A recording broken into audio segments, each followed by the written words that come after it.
Hello everyone, welcome to Unimonks. My name is Hiba Naaz and I am your sociology educator. चलिए आज का lecture शुरू करते हैं। जैसे कि हमने अपना chapter 4 market as a social institution शुरू कर दिया था। मैंने आपको बताया था इस चैप्टर को हम 4 पार्ट्स में डिस्कस करेंगे, पढ़ेंगे और समझेंगे।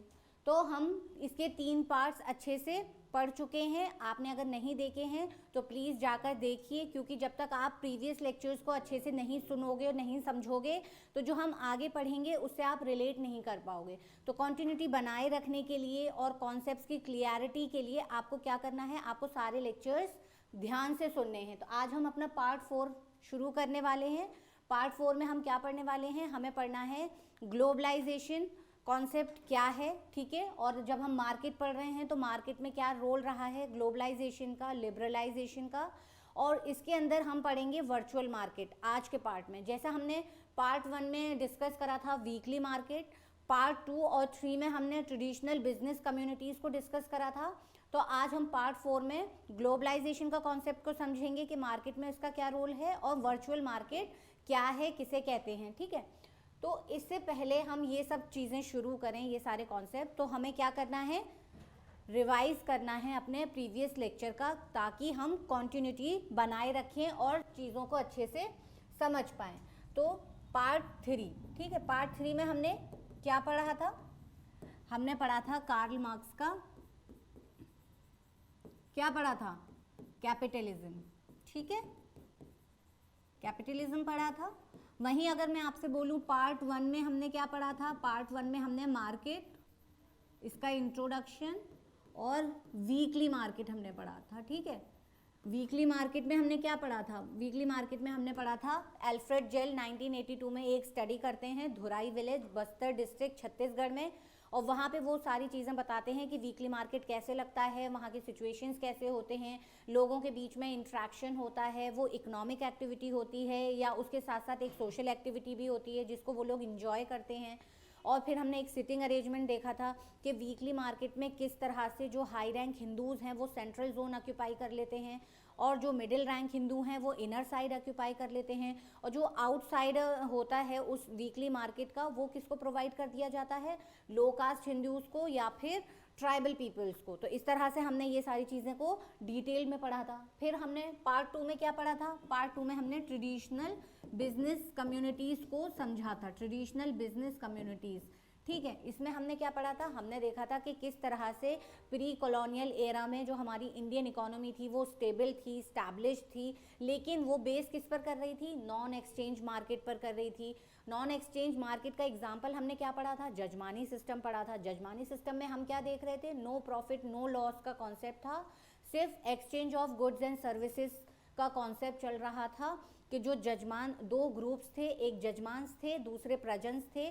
तो जो प्रजन्स थे वो सर्विस प्रोवाइडर्स थे और वो सर्विस प्रोवाइड करते थे जजमान्स को, यानी लैंडलॉर्ड्स को, हमने ये पढ़ा था। फिर कॉलोनियल पीरियड में हमने देखा था कि किस तरह से ट्रेडिशनल बिजनेस कम्युनिटीज़ थी, उनका होल्ड था मार्केट के ऊपर, किस तरह से उस टाइम कास्ट बेस्ड मार्केट कहा जाता था। और कौन सी कम्युनिटीज़ के एग्जाम्पल हमने समझे थे या पढ़े थे, तो नाका रट्टर्स हमने पढ़े थे कि नाका रट्टर्स एक कास्ट कम्युनिटी थी, ठीक है, जिनका अपना मैन्युफैक्चरिंग था, जिनका अपना बैंकिंग सिस्टम था, जिनका अपना ट्रेडिंग नेटवर्क था, और वो एक इंस्ट्रूमेंट यूज़ करते थे लॉन्ग डिस्टेंस ट्रेडिंग के लिए। और वो हमारा इंस्ट्रूमेंट क्या था, हुंडी था, जिसको बिल ऑफ एक्सचेंज या क्रेडिट नोट की तरह यूज़ करा जाता था, ठीक है, लॉन्ग डिस्टेंस ट्रेडिंग के लिए। इतना हमने पढ़ा था। फिर हमने देखा था कि कुछ और कम्युनिटीज़ भी थे कास्ट बेस्ड, जब हम मार्केट बोल रहे हैं कास्ट बेस्ड मार्केट में कुछ और कम्युनिटीज़ थे जिनका भी इन्वॉल्वमेंट बहुत ज़्यादा हमें ट्रेडिंग में देखने को मिला था। और वो कौन थे, हमारे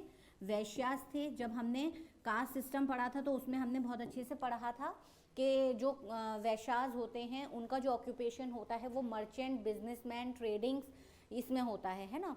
उसके साथ साथ फिर हमने देखा था कि न्यू एमरजेंस हुआ था आफ्टर इंडिपेंडेंस, न्यू एमरजेंस या एमरजेंस ऑफ न्यू मार्केट हुआ था, ठीक है। तो वो न्यू मार्केट किसके लिए था, पहले सिर्फ इंग्लैंड था इन्वॉल्व, फिर उसमें यूरोपियंस आए, यूरोप आया, ठीक।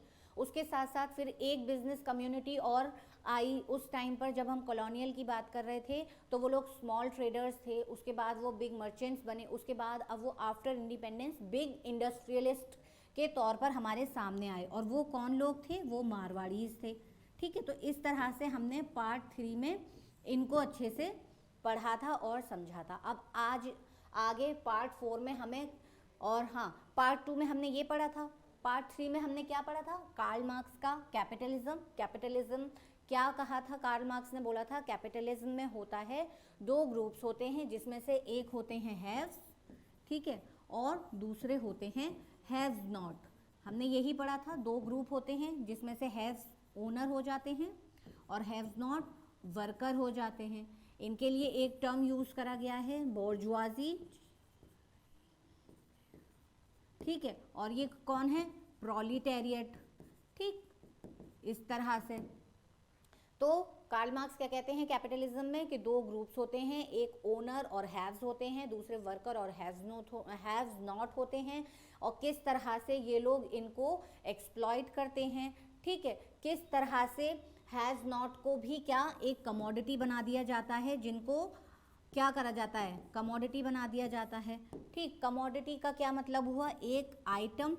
ठीक, तो क्या बोल रहे हैं, कैपिटलिस्ट सोसाइटी में प्रोडक्शन का प्रोसेस होता है, मार्केट के लिए प्रोडक्शन प्रोसेस चलता है ना, कोई भी आइटम प्रोड्यूस करा जाता है, तो एक ये एक्टिविटी होती है। उसके बाद क्या बोल रहे हैं कि जो लेबर हैं, जो हमारे वर्कर्स हैं या हैज़ नॉट हैं, इनको भी क्या बनाया जाता है, इनको भी कमोडिटी की तरह समझा जाता है। क्यों समझा जाता है, क्योंकि ये अपनी जो लेबर पावर, जो मैन पावर है, उसको सेल कर रहे होते हैं टू अर्न देयर वेजेस। तो इस तरह से इनका जो लेबर पावर है या मैन पावर है या मैन लेबर है ना, तो उसको ये लोग सेल कर रहे हैं एज कमोडिटी। तो इस तरह से हमने ये कॉन्सेप्ट पढ़ा था। फिर हमने देखा था कि एक कॉन्सेप्ट और हुआ था कंजम्पशन का। तो कंजम्पशन में हमने क्या पढ़ा था, कार्ल मार्क्स क्या कहते हैं कि लोगों का जो कल्चरल प्रीफरेंस होता है या लोगों का जो सोशियो इकोनॉमिक स्टेटस होता है, हम उसको आइडेंटिफाई कर सकते हैं उनके कंजम्पशन प्रोसेस के थ्रू। ठीक है, वो अपने अपने स्टेटस के अकॉर्डिंग अपने अपने नीड्स को फुलफिल करेंगे। जैसे हमने एग्जांपल से समझा था कि अगर किसी को स्टारबक्स का कॉफ़ी पसंद है तो हम फ़ौरन समझ जाएंगे उसका स्टेटस अपर क्लास से वो बिलोंग करता है। ठीक है, तो इस तरह से कंजम्पशन जो प्रोसेस है उससे आप किसी का भी सोशियो इकोनॉमिक स्टेटस आइडेंटिफाई कर सकते हो। ये किसने कहा था, कार्ल मार्क्स ने कहा था। इसी के साथ साथ फिर हमने वेबर के बारे में पढ़ा था, मैक्स वेबर। तो मैक्स वेबर ने भी 2 टर्म यूज़ करे थे। मैक्स वेबर ने 2 टर्म कौन से यूज़ करे थे, एक स्टेटस सिंबल, ठीक है, किसके तरह, कार्ल मार्क्स की तरह। ठीक है, तो कार्ल मार्क्स की तरह मैक्स वेबर भी क्या कहते हैं कि जो ये कंजम्पशन का प्रोसेस है ना, ये हमारा आइडेंटिफाई करने में हेल्प करता है। हमारा स्टेटस सिंबल ये रिप्रेजेंट करता है, जो स्टेटस सिंबल है क्या, कंजम्पशन हमारा एक स्टेटस सिंबल है, वो आइडेंटिफाई करने में हेल्प करता है कि हम किस स्टेटस से, किस क्लास से बिलोंग करते हैं। हम ओनर क्लास से बिलोंग कर रहे हैं या हम वर्कर क्लास से बिलोंग कर रहे हैं। इसी के साथ साथ इन्होंने बताया था लाइफस्टाइल। ठीक, अब जैसे क्या देखा था हमने, कार्ल मार्क्स ने जो टर्म यूज़ करा था वो था हमारा कंजम्पशन, कि कंजम्पशन की वजह से हम सोशियो इकोनॉमिक स्टेटस अपना आइडेंटिफाई कर सकते हैं, या कंजम्पशन हमारा सोशियो इकोनॉमिक स्टेटस को रिप्रेजेंट करता है सोसाइटी में। वहीं मैक्स वेबर क्या बोलते हैं, स्टेटस सिंबल हमारा, ठीक है, क्या है, हमारा लाइफस्टाइल। हमारा जो लाइफस्टाइल है, हमारा जो रहन सहन है, हमारे जो लिविंग कंडीशंस होते हैं, वो क्या रिप्रेजेंट करते हैं सोसाइटी में, हमारे स्टेटस सिंबल को रिप्रेजेंट करते हैं। यही तो हमारा लाइफस्टाइल बताता है ना कि हम कौन से क्लास से बिलोंग करते हैं। तो इस तरह से हमने देखा जो हमारा मार्केट है वो एक इकोनॉमिक एक्टिविटी को तो रिप्रेजेंट करता है, लेकिन उसके साथ साथ सोशियो कल्चरल एलिमेंट्स भी कितने ज़्यादा जुड़े हुए हैं या फिर कनेक्टेड हैं। ठीक, तो हमने जो अपने पार्ट 1, पार्ट 2 और पार्ट 3 में मार्केट को समझने की कोशिश करी थी, उसी को अब हम आगे बढ़ाएंगे पार्ट 4 में। लास्ट पार्ट है जिसमें हम समझेंगे कि ठीक है, अब हम कहाँ से, प्री कॉलोनियल एरा से हम आते हुए फिर कॉलोनियल एरा में हमने देखे कितने चेंजेस आए। इसके बाद हम कैपिटलिस्ट सोसाइटी में आ चुके हैं, हम बात कर रहे हैं कैपिटलिस्ट सोसाइटी की। तो अब हम देखेंगे कि किस तरह से हम ग्लोबलाइजेशन एरा और लिबरलाइजेशन एरा में अपनी मार्केट को देखते हैं या मार्केट में क्या क्या चेंजेस आए हैं, ठीक है। तो इसी तरह से अब हम आगे बढ़ते हैं। अब हमें पढ़ना है ग्लोबलाइजेशन। ग्लोबलाइजेशन क्या है? ग्लोबलाइजेशन एक प्रोसेस है जहाँ पर इंटीग्रेशन और इंटरकनेक्शन मिलेगा आपको, किसके बीच में? लोगों के बीच में, है ना, लोगों के बीच में मतलब ग्रुप्स में।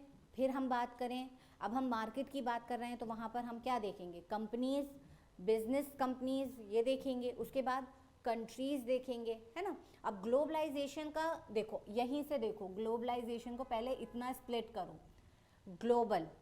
अब ग्लोबल का मतलब क्या हुआ? अब हम वर्ल्ड वाइड बात करेंगे। अब हम सिर्फ इंडियन इकोनॉमी की बात नहीं कर रहे हैं, बात तो हम इंडियन मार्केट की ही करेंगे कि इंडियन मार्केट में किस तरह से चेंजेस आए हैं हमारे कास्ट बेस्ड मार्केट से अब हमारे कैपिटलिस्ट सोसाइटी में, ठीक है। लेकिन अभी हम क्या बात कर रहे हैं कि ग्लोबल चले गए हैं हम। अब हमारा जो इन्वॉल्वमेंट है हमारी मार्केट में या हमारे इंडियन इकोनॉमी में, किसका इन्वॉल्वमेंट हो गया है? ग्लोबल इन्वॉल्वमेंट हमें देखने को मिलेगा। तो जैसे मैंने आपको बताया कि जो हमारा ग्लोबलाइजेशन है, सबसे पहले क्या होता है? लोकल, मतलब जो हमने अभी ट्रेडिशनल बिजनेस कम्युनिटीज़ की बात करी थी, वो कौन से थे? वो हमारे लोकल और रीजनल थे ना। जैसे कि अब हमने एग्जाम्पल के तौर पर जब पढ़ा था, हमारे एनसीईआरटी में भी दिया है, नाका रट्टर्स। तो ये नाका रट्टर्स कहाँ के थे? तमिलनाडु के थे, ठीक, इतना हमने पढ़ा था। ये लोकल हमने क्या पढ़ा था? हमारा वीकली मार्केट हमने पढ़ा था, ठीक। कहाँ का पढ़ा था हमने? धोराई विलेज का पढ़ा था, धोराई विलेज, है ना। तो अब हमने लोकल में धोराई विलेज वीकली मार्केट पढ़ा था, ठीक है। रीजनल में हमने देखा था नाका रट्टर्स थे, तमिलनाडु के थे, कास्ट बेस्ड इकोनॉमी या मार्केट को रिप्रेजेंट कर रहे थे। वहीं नेशनल की हमने बात करी तो हमने क्या पढ़ा? कैपिटलिस्ट, ठीक। कैपिटलिस्ट में हमने क्या देखा कि दो ग्रुप हैं, हैव्स और हैव्स नॉट, ठीक। अब हम कहाँ जा रहे हैं? अब हम जा रहे हैं इंटरनेशनल मार्केट में। तो आज हम क्या पढ़ेंगे? इंटरनेशनल मार्केट पढ़ेंगे। आगे हमारा एक टर्म आएगा नस्दक, इसको हम अभी आगे के स्लाइड्स में डिस्कस करेंगे। तो मैं आपको यहाँ क्या समझाना चाह रही हूँ, हमारा जो ग्लोबलाइजेशन है वो किसकी बात करता है? इंटरलिंकिंग ऑफ लोकल से रीजनल, रीजनल से नेशनल, नेशनल से इंटरनेशनल। तो लोकल में हमने वीकली मार्केट्स देखे, होते भी हैं हमारे, लोकल मार्केट्स भी होते हैं। अगर हम सिर्फ अर्बन सिटीज़ की बात करते हैं, आप किसी सिटी में रहते हो तो वहाँ पे भी हमारे लोकल मार्केट्स होते हैं। उसके बाद रीजनल मार्केट्स, हमें एक स्पेसिफिक मार्केट देखने को मिलता है। जैसे कि अगर विंटर्स कलेक्शन हम और रीजनल मार्केट की बात करें तो तिब्बती मार्केट हम लोगों ने सुना है, तो वो कहाँ से होते हैं? बाहर से होते हैं, इंडिया के तो नहीं होते, ठीक। इसी तरह से अब मान लो गुजराती कल्चर के आइटम्स हैं, क्लोथिंग आइटम्स हैं, तो उसके हमें कहीं से राजस्थानी क्लोथ्स हमें दिखेगा तो एक प्रॉपर शॉप होगा। हम कश्मीरी शॉप देखते हैं कितने ज़्यादा, है ना, शॉल्स के, वुलन सूट्स के, तो वो कौन से होते हैं? हमारे रीजनल शॉप्स होते हैं। इसी के साथ साथ नेशनल की हम बात कर रहे हैं तो ओवरऑल हम अपना कैपिटलिस्ट सोसाइटी की बात करते हैं। वहीं इंटरनेशनल मार्केट्स में हम बात करते हैं तो जितना हम देखते हैं ब्रांड्स आजकल, तो हमारे इंडियन ब्रांड्स तो इतने नहीं वोर कर रहे हैं ना हम, जितने हम इंटरनेशनल ब्रांड्स को क्या कर रहे हैं। जैसे अब आपका ये H&M है, ज़ारा है, इस तरह से ये तो टाटा का है, इंडियन ही है, ठीक। इंटरनेशनल ब्रांड जैसे पराडा हुआ, डियोर हुआ, ठीक, डियोर, पराडा, ब्राडा, ये सब क्या है? हमारे इंटरनेशनल ब्रांड्स हैं, शनेल, ये सब तो क्या है? ये हमारी इंटरनेशनल मार्केट को रिप्रेजेंट कर रहे हैं, ठीक। तो इतना हमें अभी समझना था ग्लोबलाइजेशन के लिए। चलिए पहले हम क्या पढ़ रहे थे? हम देख रहे थे कि इंडिया जो है एंटर्ड हुआ है न्यू एरा में। अभी तक हम जो बात कर रहे थे बिफोर 1947 की बात कर रहे थे, जहाँ पर हम क्या बात कर रहे थे? हम बात कर रहे थे कि हमारी जो इंडियन इकोनॉमी है वो स्टेबल है, एस्टैब्लिश्ड है, ओन बैंकिंग सिस्टम है, ठीक है। लेकिन अब हम क्या बोल रहे हैं? जो इकोनॉमिक हिस्ट्री है ना, उसमें हम न्यू एरा में आए हैं। जो हमारी इकोनॉमी है, इंडियन इकोनॉमी है, वो न्यू एरा में अब क्या कर रही है? एंटर कर रही है। और वो न्यू एरा कौन सा है? हमारा ग्लोबलाइजेशन का है। ठीक, अब ईयर कौन सा दे रहे हैं, लेट 1980s। अगर आपसे अब इस डेट के बारे में पूछा जाता है कि कौन सा एरा है ग्लोबलाइजेशन का जो आपके एनसीईआरटीज में दिया है, तो आपको याद रखना है लेट 1980s। ठीक, उसके बाद फिर हमें और क्या देखना है, a period in which the world is becoming increasingly interconnected. जो अभी हमने देखा इंटरनेशनल मार्केट में कि अभी जितने भी हमारे इंटरनेशनल ब्रांड्स हैं वो क्या हैं, अभी इंडियन सोसाइटी में अवेलेबल हैं। यहाँ पे कितने सारे आउटलेट्स खुले हुए हैं इन लोगों के। ठीक, वहाँ पर हमें सिर्फ जाना है और हम एक्सेस कर सकते हैं, हम कोई भी प्रोडक्ट परचेज कर सकते हैं। तो क्या है ये इंटरनेशनल जो भी चीज़ें हैं, फैसिलिटीज़ हैं या प्रोडक्ट्स हैं या आइटम्स हैं, अब वो अवेलेबल हैं इंडियन सोसाइटी में। इसी के साथ साथ क्या है, सेंट्रल फीचर क्या है ग्लोबलाइजेशन का, जो हमने लेक्चर शुरू होते ही पढ़ा था कि सेंट्रल फीचर ग्लोबलाइजेशन का है इंटरकनेक्शंस। ठीक है, इंक्रीजिंग एक्सटेंशन क्या है, इंटीग्रेशन और इंटरकनेक्शंस ऑफ मार्केट। जो अभी हमने आगे वाली स्लाइड पे देखा था, इंटरकनेक्शंस किस तरह से कि अलग अलग कंट्रीज जो हैं अब एक दूसरे के साथ जुड़ गए हैं, एक दूसरे के साथ बिजनेस कर रहे हैं। ठीक, तो उसको ही बोल रहे हैं इंटीग्रेशन और इंटरकनेक्शंस। इतना आगे देखिए, ये हमने अच्छे से समझ लिया था, local market, regional market, national market, then international market, और ये सब क्या रिप्रेजेंट कर रहे हैं, ग्लोबलाइजेशन में। ठीक, आगे देखिए और क्या है। अब ग्लोबलाइजेशन क्या है, अभी हमने वर्ड्स में देखा था, अगर हम इस डायग्राम के थ्रू समझना चाहें तो ग्लोबलाइजेशन क्या है, एक प्रोसेस है इंटीग्रेशन का और इंटरकनेक्शन का। किसके बीच में, कंट्रीज के बीच में। ग्लोबलाइजेशन जैसे अभी हमने समझा क्या है, इंटरनेशनल, वर्ल्ड वाइड, ग्लोबल, उसमें एक वर्ड आ रहा है तो हम इंटरनेशनल ही बात कर रहे हैं। तो इंटरनेशनल है यानी कि बिटवीन कंट्रीज होगा। अब क्या चीज़ है बिटवीन कंट्रीज, इंटीग्रेशन और इंटरकनेक्शन, मतलब दो कंट्रीज के बीच में बात करना, बिजनेस करना, ये सारी चीज़ें। अब ये बोल रहे हैं ये जो इंटीग्रेशन और इंटरकनेक्शन है ये किन चीज़ों के लिए है ना। अब सिर्फ फालतू की बातें करने के लिए थोड़ी, यहाँ से कोई बात कर रहा है मान लीजिए यूएसए में, तो ऐसे कोई भी फ़ोन उठा के और बात कर रहा है और दोनों गप्पे मार रहे हैं, ऐसा तो नहीं है ना। कुछ स्पेसिफिक चीज़ें होंगी जिसके ऊपर उनका क्या होगा, कॉन्वर्जेशन होगा, जिसके ऊपर इंटीग्रेशन होगा, जिसके लिए इंटरकनेक्शन होगा, दोनों एक साथ आएंगे। तो वो क्या चीज़ें हैं, तो गुड्स एंड सर्विसेज हैं। जैसे अभी हमने एग्जांपल पे डियोर देखा था, शनैल देखा था, पराडा देखा था, तो वो क्या है, वो गुड्स एंड सर्विसेज हैं। ठीक है, उसका एग्जाम्पल है। वहीं फिर इन्वेस्टमेंट्स होते हैं, इंटरनेशनल प्रोजेक्ट्स होते हैं। हम देखते हैं कि बाहर की कंपनीज होते हैं वो इंडियन इकोनॉमी में क्या करते हैं, इन्वेस्ट करते हैं, यहाँ अपने प्लांट्स लगाते हैं, अपने मैन्युफैक्चरिंग यूनिट्स खोलते हैं, यहाँ का मैन पावर यूज़ करते हैं, अपने प्रोडक्ट्स बनाते हैं। तो ये सब क्या होता है, इन्वेस्टमेंट होता है उसके थ्रू, है ना। और लास्ट में टेक्नोलॉजी, टेक्नोलॉजी का भी इन्वॉल्वमेंट है इस इंटीग्रेशन और इंटरकनेक्शन में।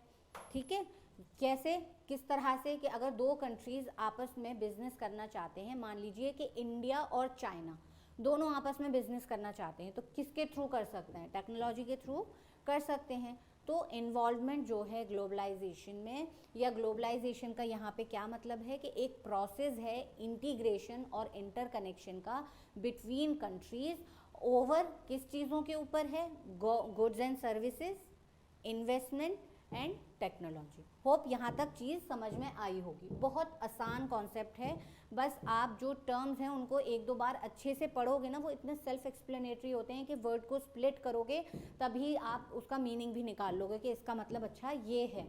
ठीक है, इसी के साथ साथ अब हम बात करेंगे द वर्चुअल मार्केट, जो अभी आगे मैंने इंटरनेशनल मार्केट के आगे एक नाम लिखा था, नस्दक।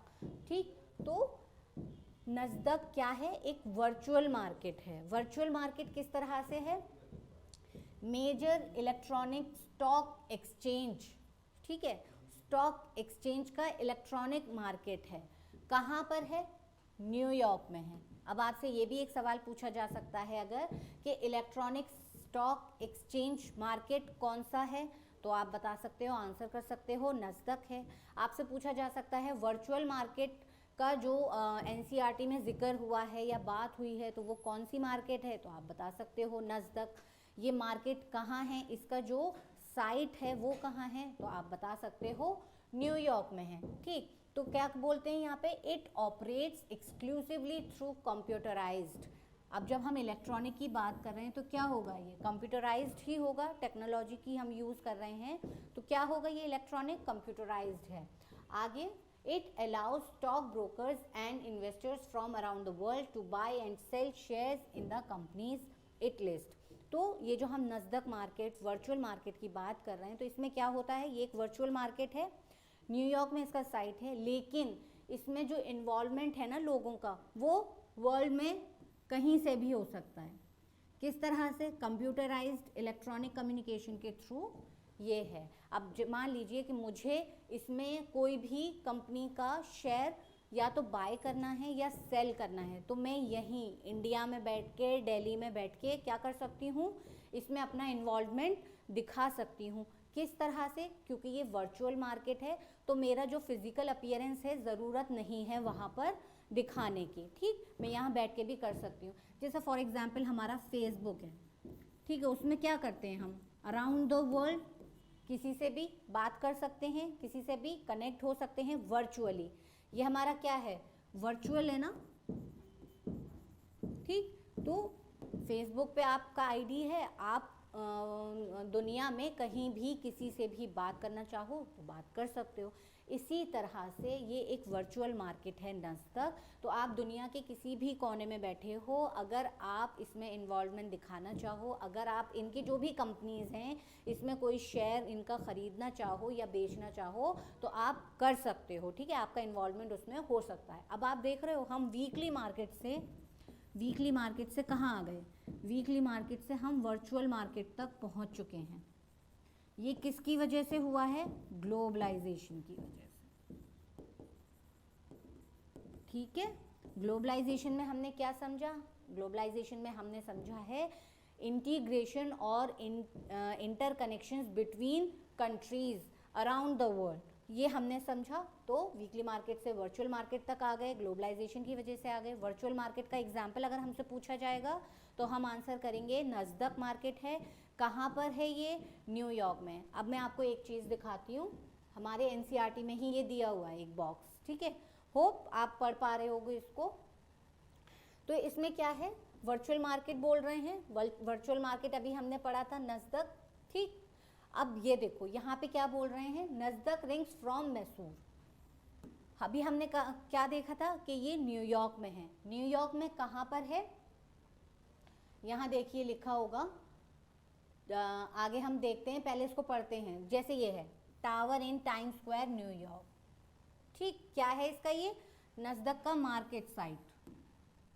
अगर आपसे क्वेश्चन पूछा जाता है तो आपको ये आंसर करना है, ठीक। लेकिन अब यहाँ पे ये क्या लिखा है, क्या बता रहे हैं यहाँ पे, एक बार हम पढ़ते हैं। देखो ये बोल रहे हैं, Infy's remote operation script record opens US market Mysore. If you still don't believe that the world is flat, then consider this, Infosys technologies rank the Nasdaq opening bell, ठीक। क्या बोल रहे हैं, opening bell remotely from Mysore at 7 PM sharp.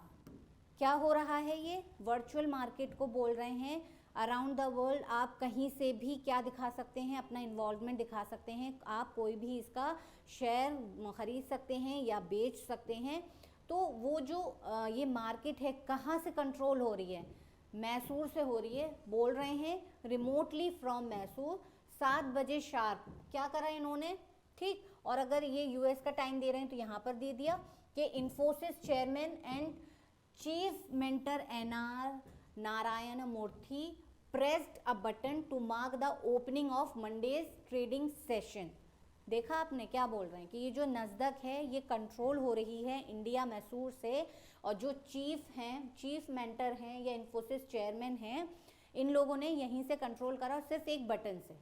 तो virtual market देखो, सिर्फ एक button से इन्होंने ओपनिंग सेशन कर दिया, टाइम दे दिया। अब जो भी इसमें इंटरेस्टेड होगा, जिसके पास भी ये इन्फॉर्मेशन होगी और जो इंटरेस्टेड होगा इसमें इन्वॉल्व होने के लिए, वो सब आएंगे और इस एक्टिविटी में पार्टिसिपेट करेंगे। तो हम जो समझना चाह रहे थे क्या है, हमें ये समझना था कि ग्लोबलाइजेशन प्रोसेस जो है वो क्या कर रहा है। अब वो इतना हमारे इंडियन इकोनॉमी को या वर्ल्ड इकोनॉमी या वर्ल्ड मार्केट को इतना ऐसा स्पेस दे रहा है जहाँ पर सबका पार्टिसिपेशन है ना। पूरे वर्ल्ड में जो कंट्री चाहे जहाँ चाहे वहाँ बिजनेस कर सकती है दूसरे कंट्रीज़ के साथ मिलकर। और ये इतना बड़ा जो हम लोगों को क्या बोलें हेल्प मिल रहा है, किस प्रोसेस के थ्रू मिल रहा है, ग्लोबलाइजेशन के प्रोसेस के थ्रू मिल रहा है। अब आगे देखते हैं अंडर ग्लोबलाइजेशन क्या क्या चीज़ें होती हैं। देखो अब ये बोल रहा है कि ग्लोबलाइजेशन में सिर्फ मनी या गुड्स ही नहीं होते हैं, एक्सचेंज, जैसे अभी हमने देखा था ग्लोबलाइजेशन में गुड्स एंड सर्विसेज थे, इन्वेस्टमेंट यानी मनी था, और उसके साथ साथ टेक्नोलॉजी थी। तो हमने उस टाइम ये समझा था कि इन सब चीज़ों के बेसिस पर इंटरकनेक्शंस और इंटीग्रेशंस होते हैं। बट अब हम इंडियन सोसाइटी की बात कर रहे हैं, इंडियन मार्केट की बात कर रहे हैं, तो यहाँ पे अब क्या कहा जा रहा है कि जो ग्लोबलाइजेशन का प्रोसेस है उसमें सिर्फ मनी और goods and services he exchange नहीं होते हैं, बल्कि लोग, यानी अब यहाँ पीपल का मतलब क्या हुआ हमारा, ह्यूमन पावर या ह्यूमन लेबर। ठीक, हमने देखा है गल्फ कंट्रीज़ में मोस्टली जो लेबर पावर जाता है कहाँ से जाता है, एशियन कंट्रीज से जाता है ना। तो इस तरह से ह्यूमन लेबर जाता है, कल्चरल प्रोडक्ट्स एक्सचेंज होते हैं, है ना। सिर्फ प्रोडक्ट की बात करेंगे तो हमारे गुड्स एंड सर्विसेज आ गए। अब हम कल्चरल प्रोडक्ट्स की भी बात कर रहे हैं। उसके बाद फिर क्या है, images circulate rapidly around the world, और चीज़ें भी हैं। अब आगे देखते हैं, जैसे कि देखो the growing market for international tourism also suggest how culture itself may become a commodity. अब क्या हो रहा है, इंटरनेशनल टूरिज्म किस तरह से, तो एक एग्जाम्पल के तौर पर एनसीईआरटी में दिया हुआ है राजस्थान पुष्कर, या पुष्कर राजस्थान में एक फेयर लगता है, ठीक है, एनुअल फेयर लगता है, जिसमें क्या होता है, लाइफ स्टॉक जो भी है जिस तरह से, जैसे कैमल्स और अदर लाइफ स्टॉक को क्या करा जाता है, बेचा जाता है या ख़रीदा जाता है। अब ये है कि ये जो मेला है, ये जो फेयर है, ये कब लगता है, इनका हिंदू रिलीजन का बहुत फेमस फेस्टिवल होता है कार्तिक पूर्णिमा, ठीक, उस पर क्या करना होता है, इनको होली बात करना होता है। इसके लिए बहुत सारे इंडियंस या फॉलोअर्स ऑफ हिंदुइज्म यहाँ आते हैं इस होली बात के लिए, ठीक, कार्तिक पूर्णिमा पर, तो वो लोग इकट्ठा होते हैं। फिर इस पे और क्या कहा जा रहा है कि कैमल्स और अदर लाइफ स्टॉक को ख़रीदा जाता है, बेचा जाता है। और जब ये इतनी सारी एक्टिविटीज़ होती हैं, इतना बड़ा मेला लगता है, तो ये इंटरनेशनल टूरिस्ट को भी क्या करता है, अट्रैक्ट करता है। जो इंटरनेशनल टूरिस्ट हैं वो लोग भी फिर इस टाइम पर इस मेले में पार्टिसिपेट करते हैं या विज़िट करते हैं। तो ये एक एग्जाम्पल है। और क्या दिखा रहा है, देखो ग्लोबलाइजेशन का ही एग्जाम्पल दे रहा है। ग्लोबलाइजेशन का एग्जाम्पल किस वे में दे रहा है, इंटरनेशनल टूरिज़्म में, कि हमारी जो मार्केट है यहाँ हमारा लोकल रीजनल मार्केट चल रहा है, इसमें बहुत सारा हमारा क्या हो रहा है, इन्वॉल्वमेंट मनी का भी हो रहा है, इन्वेस्टमेंट का भी हो रहा है, कल्चरल प्रोडक्ट्स का भी हो रहा है, और उसके साथ साथ इंटरनेशनल टूरिज़्म भी है। तो यहाँ पर अब ग्लोबलाइजेशन प्रोसेस हो गया ना, कि इंटरनेशनल जो कॉन्सेप्ट है वो भी इसमें इंक्लूड हो रहा है। तो इसी के साथ साथ अब आगे देखिए, डिबेट ऑन लिबरलाइजेशन। अभी तक क्या चल रहा था, ग्लोबलाइजेशन का प्रोसेस हम समझ रहे थे किस तरह से, कि ग्लोबलाइजेशन का प्रोसेस है जो इंटरलिंकेज दिखाता है हमारे लोकल, रीजनल, नेशनल से इंटरनेशनल तक, और जो इंटीग्रेशन और इंटरकनेक्शंस दिखाता है इन सब के बीच में या कंट्रीज़ के बीच में, कि किस तरह से दुनिया की कोई भी कंट्री दूसरे कंट्री के साथ आकर मिलकर बिजनेस कर सकती है।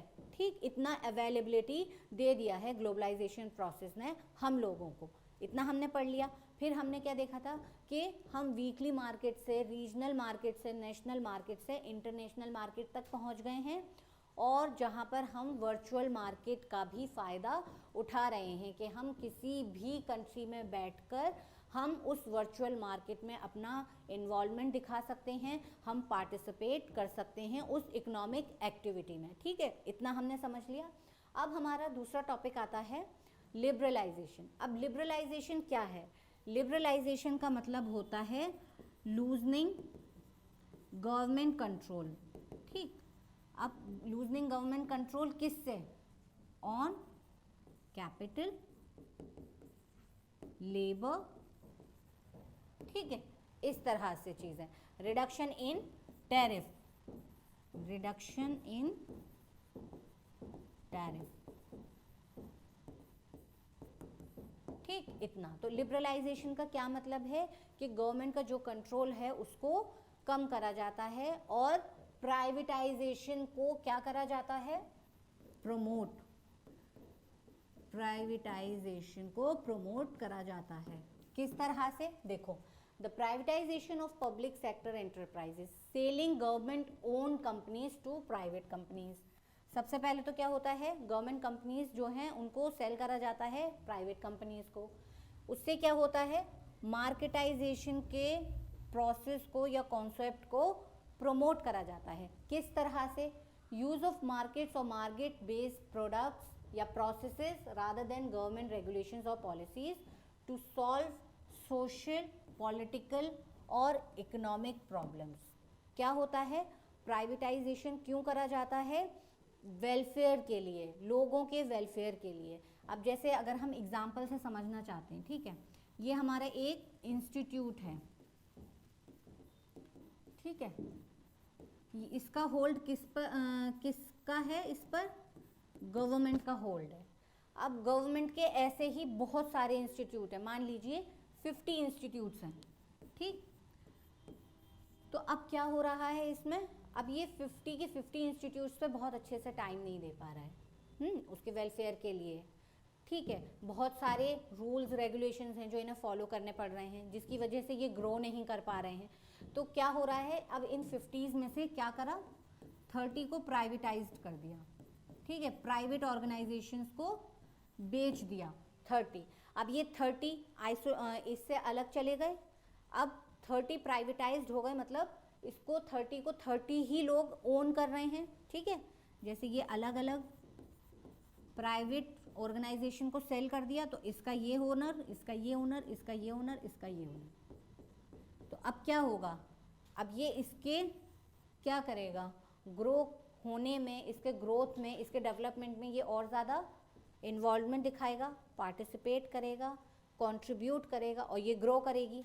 इसी तरह से जो 30 के 30 ओनर्स हैं वो अपने अपने फर्म पर, अपने अपने ऑर्गेनाइजेशन पे क्या करेंगे?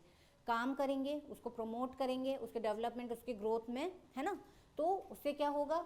ये तो बहुत अच्छे से ग्रो कर जाएंगे। अब जो सिचुएशन 50 की पहले थी उसमें जो 30 हमने प्राइवेटाइज्ड कर दिए वो इम्प्रूव कर गए, उनका स्टेटस इम्प्रूव हो गया, उनका डेवलपमेंट हो रहा है। तो इसीलिए क्या कहा? डेवलपमेंट के लिए, डेवलपमेंट प्रोसेस के लिए, ग्रोथ के लिए प्राइवेटाइजेशन को लेकर आए, है ना। गवर्नमेंट का जो कंट्रोल था वहाँ से हटाया, प्राइवेटाइज्ड करा गया कि लोगों का जो सोशल प्रॉब्लम है, जो पॉलिटिकल प्रॉब्लम है और जो इकोनॉमिक प्रॉब्लम है उनको अच्छे से और ध्यान दिया जाए और टाइम दिया जाए और उनको सॉल्व करा जाए, ठीक। इतना। आगे देखिए, marketization will promote economic growth and prosperity because private industry is more efficient than government owned industry।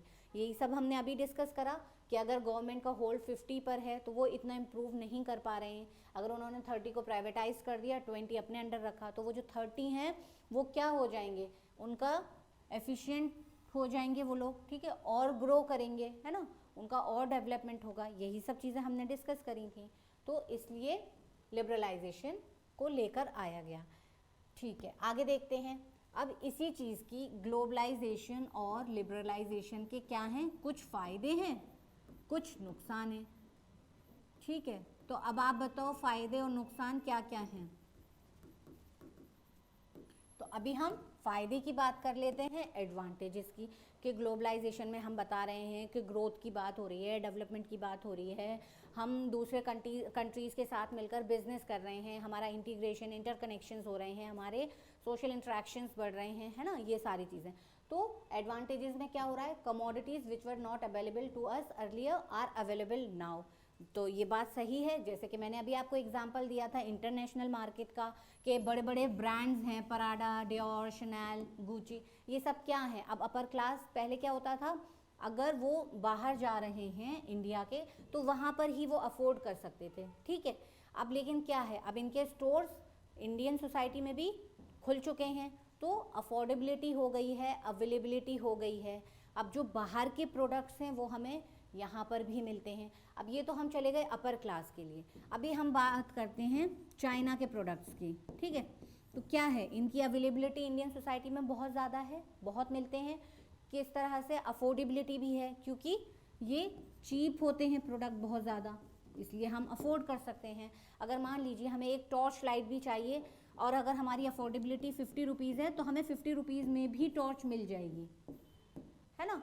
इसी तरह से कोई और प्रोडक्ट हमें चाहिए, तो अब ये चाइना क्या है, इंडियन सोसाइटी का पार्ट तो नहीं है ना, अब ये इंटरनेशनल हो गया, लेकिन इनके प्रोडक्ट्स हमें हमारे सोसाइटी में भी मिल रहे हैं ईजीली, तो अवेलेबिलिटी हो चुकी है। तो ग्लोबलाइजेशन का एक एडवांटेज क्या है कि जो कमोडिटीज़, जो प्रोडक्ट्स हैं हमें पहले नहीं मिलते थे, लेकिन अब वो हमारे लिए ईजीली अवेलेबल हैं, ठीक। आगे देखो, आगे क्या है, privatization, better efficiency and quality due to competition. वही चीज़ अभी हमने जब समझी थी कि मान लो ये 3 प्राइवेट ऑर्गेनाइजेशंस हैं, ठीक है, तो ये क्या करेंगे, ये एक दूसरे के कंपटीशन की वजह से खुद क्या करेंगे, हार्ड वर्क करेंगे, है ना, अच्छे से काम करेंगे, कंट्रीब्यूशन इनका बहुत ज़्यादा रहेगा। तो जिसकी वजह से क्या होगा, जब हम हार्ड वर्क करते हैं, किसी भी चीज़ पर अपना टाइम देते हैं, ठीक, तो उसको हम प्रमोट करते हैं, तो वो ऑटोमेटिकली हमारा ग्रो करता है, डेवलप्ड होता है। तो इसी तरह से क्या है, प्राइवेटाइजेशन की वजह से हमारी क्वालिटी भी बढ़ती है, एफिशिएंसी भी बढ़ती है, ठीक है।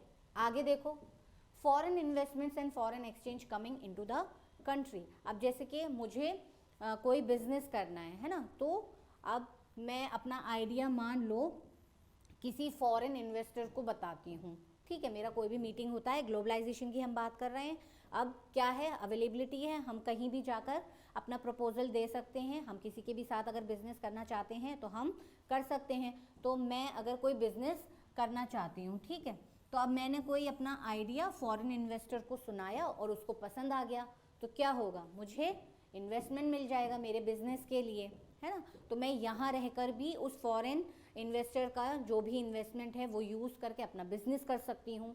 तो ये भी एक एडवांटेज है हमारे किसका, ग्लोबलाइजेशन का। इसी तरह से increased employment for skilled labourers. अब स्किल्ड लेबरर्स भी बोल सकते हैं, अनस्किल्ड लेबरर्स भी बोल सकते हैं।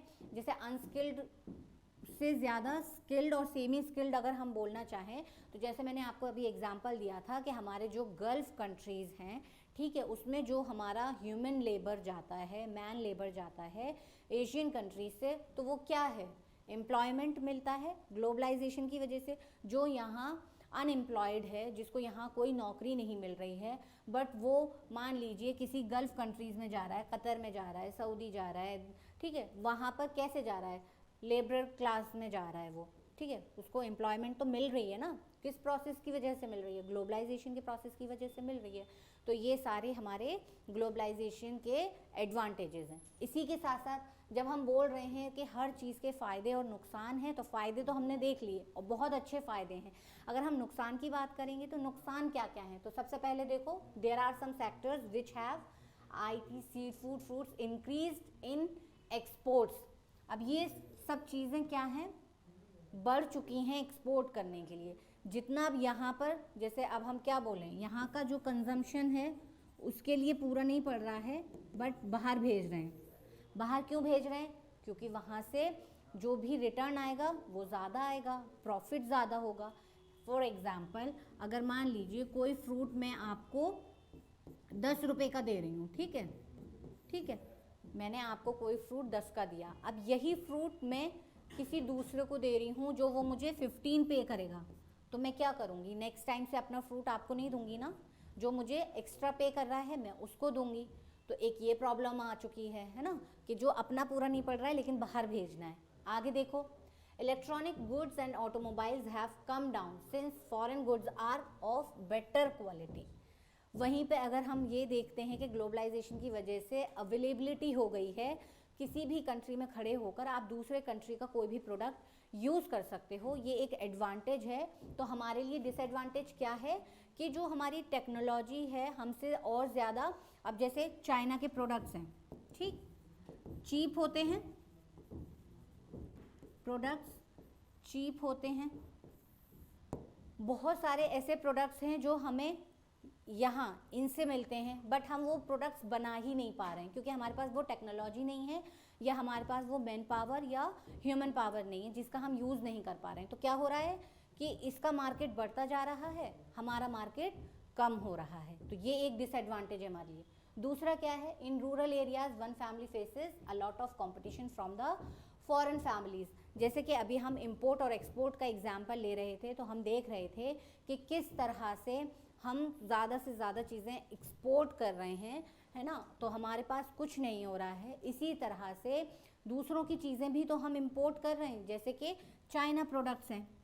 अब किसी मार्केट में, हम इंडियन सोसाइटी के ही किसी मार्केट में जाएंगे तो हम देखेंगे कि हमारे इंडियन प्रोडक्ट्स से ज़्यादा चाइना प्रोडक्ट्स ज़्यादा हैं। अगर मार्केट में मैं देखती हूँ कि 10 प्रोडक्ट हैं तो उसमें से 6 चाइना के होंगे और 4 किसके होंगे, इंडिया के होंगे। इसमें भी जब हम देखेंगे तो जो 6 प्रोडक्ट्स चाइना के हैं उनका जो प्राइस होगा वो कम होगा कंपेयर टू इंडियन प्रोडक्ट्स, ठीक है, इंडियन प्रोडक्ट्स का ज़्यादा होगा। तो फिर अफोर्डेबिलिटी कहाँ चली जाती है हमारी, चाइना प्रोडक्ट्स पे चली जाती है। तो इसी तरह से ये हमारे डिसएडवांटेज भी हो गए। तो यही हमने जो आज पढ़ा कॉन्सेप्ट ग्लोबलाइजेशन का, तो हमने देखा कि ग्लोबलाइजेशन एक ऐसा प्रोसेस है जहाँ पर हमारा इंटरकनेक्शंस हो रहा है, इंटीग्रेशन हो रहा है अलग अलग कंट्रीज़ के साथ। किस बेसिस पे हो रहा है, हम गुड्स एंड सर्विसेज भी एक्सचेंज कर सकते हैं, हम इन्वेस्टमेंट भी एक्सचेंज कर सकते हैं, हम टेक्नोलॉजी भी एक्सचेंज कर सकते हैं, ठीक है। और ये जो ग्लोबलाइजेशन प्रोसेस है ये लोकल, रीजनल और नेशनल के साथ साथ इंटरनेशनल लिंकेजेस को भी दिखाता है या रिप्रेजेंट करता है। इतना हमने समझा। उसके बाद हमने देखा कि लिबरलाइजेशन भी एक प्रोसेस है। लिबरलाइजेशन में क्या होता है कि प्राइवेटाइजेशन को प्रमोट करते हैं, जो भी गवर्नमेंट होल्ड होता है उनको कम करा जाता है। किस लिए, वो प्रोडक्टिविटी बढ़ाना चाहते हैं, एफिशिएंसी बढ़ाना चाहते हैं, क्वालिटी बढ़ाना चाहते हैं अपने मार्केट का, इसलिए, ठीक है। तो फिर इसी के साथ साथ हमने देखा कि जो ग्लोबलाइजेशन और लिबरलाइजेशन की हम बात कर रहे हैं तो इनके अपने फ़ायदे हैं, अपने नुकसान हैं। तो हमने एडवांटेजेस को भी अच्छे से डिस्कस करा था और डिसएडवांटेजेस को भी अच्छे से डिस्कस करा था। अगर लेक्चर पूरा नहीं देखा है तो फिर से जाओ, पूरा देखो, जब भी अच्छे से समझ पाओगे, कंटिन्यूटी बन पाएगी। अब मैंने यहाँ कुछ क्वेश्चंस डाले हैं, उनको सॉल्व करते हैं और देखते हैं कि हम सॉल्व कर पाएंगे या नहीं। तो पहले देखो question 1, a central feature is the increasing extension and integration of markets around the world. ये सब तो अभी हमने पढ़ा था, इंटीग्रेशन और इंटरकनेक्शंस अराउंड द वर्ल्ड, ठीक है। तो कौन सा प्रोसेस है हमारा, वेस्टर्नाइजेशन, अर्बनाइजेशन, मॉडर्नाइजेशन या ग्लोबलाइजेशन? तो हमारा आंसर होगा ग्लोबलाइजेशन का, ठीक है। आगे देखिए, What is the name of a major electronic stock exchange which is based in New York? अभी हमने डिस्कस करा था, हमारा जो वर्चुअल मार्केट था नस्दक था, जो न्यूयॉर्क से है, ठीक है। तो आपको बिल्कुल भूलना नहीं है, ये टर्म बहुत अच्छे से याद कर लो, नस्दक, ठीक। इलेक्ट्रॉनिक स्टॉक एक्सचेंज जब भी आपसे पूछेंगे सिर्फ एक ही मार्केट का मेंशन है हमारे एनसीईआरटी में, तो उसमें बिल्कुल कंफ्यूज नहीं होना है। हमारा आंसर होगा ए, नस्दक। आगे देखिए, third, which of the following is a working class cast in India? ये क्वेश्चन हमारे पार्ट 3 से पूछा गया है, पार्ट 2 से पूछा गया है, जहाँ पर हमने ट्रेडिशनल बिजनेस कम्युनिटीज़ को बहुत अच्छे से डिस्कस करा था। तो इनमें से कौन से हैं बताइए? शूद्रा तो लोअर कास्ट है, इनका मीनियल वर्क दिया जाता है। ब्राह्मण्स, नोबल, इंटेलेक्चुअल, रिसर्चर, ये ऑक्यूपेशन दिया जाता है। क्षत्रिय हमारे वॉरियर्स होते हैं। तो कौन है हमारा? वैश्यास। वैश्यास हमारे कौन से हैं? वर्किंग क्लास और कास्ट माने जाते हैं, ट्रेडर्स माने जाते हैं, ठीक है। आगे देखिए, 4, व्हाट इज नस्दक? इसी का क्वेश्चन अभी हमने सॉल्व करा था। देखो, जो हम चैप्टर पढ़ रहे हैं उसी से क्वेश्चन बना के मैं डाल रही हूँ ताकि प्रैक्टिस हो जाए। आपको ये नहीं सोचना है अरे ये तो बहुत ईजी अभी पढ़ा था, अभी हमने पढ़ा था इसलिए इजी लग रहा है। जब एग्जामिनेशन हॉल में बैठे होगे और इनमें से एक आध सवाल भी आएगा तो फिर सोचना पड़ेगा कि इसका आंसर क्या था, ठीक है। तो ये मत सोचना कि अरे अभी पढ़ा था, ये तो बहुत आसान आसान क्वेश्चंस हैं। पॉसिबल क्वेश्चंस हैं जो आगे पूछे जाएंगे, तो आपको अभी सॉल्व करना है, लेकिन याद भी रखना है, नोट करते चलो, याद करना है, ठीक है। आगे देखो, नस्दक हमने क्या देखा था, इलेक्ट्रॉनिक स्टॉक मार्केट है हमारा, कंप्यूटराइज्ड इलेक्ट्रॉनिक स्टॉक एक्सचेंज है हमारा नस्दक, ठीक है। आगे देखो last question, what is jajmani system. ये हमने अपने पार्ट 2 में भी पढ़ा था, लेकिन अभी हमने इसको रिवाइज भी करा था अपने इसी लेक्चर में। तो जजमान में मैंने बताए थे 2 ग्रुप्स हैं, ठीक है, 2 ग्रुप्स हैं और इसमें प्रॉफिट और लॉस का कुछ नहीं होता है, और मैंने बताया था ये नॉन मार्केट एक्सचेंज सिस्टम होता है। तो हमारा आंसर इसमें से कौन सा होगा, ए बी सी डी में से हमारा आंसर होगा B, non market exchange system, ठीक है। तो आज के लेक्चर में इतना ही, हमारा चैप्टर 4 हम कंप्लीट कर चुके हैं। नेक्स्ट लेक्चर में हम अपना चैप्टर 5 स्टार्ट करेंगे। होप आपको ये लेक्चर समझ में आ रहा होगा। अगर लेक्चर समझ में आ रहा है, इंटरेस्टिंग लग रहा है, इन्फॉर्मेटिव लग रहा है, तो please like share and subscribe our channel. Thank you so much.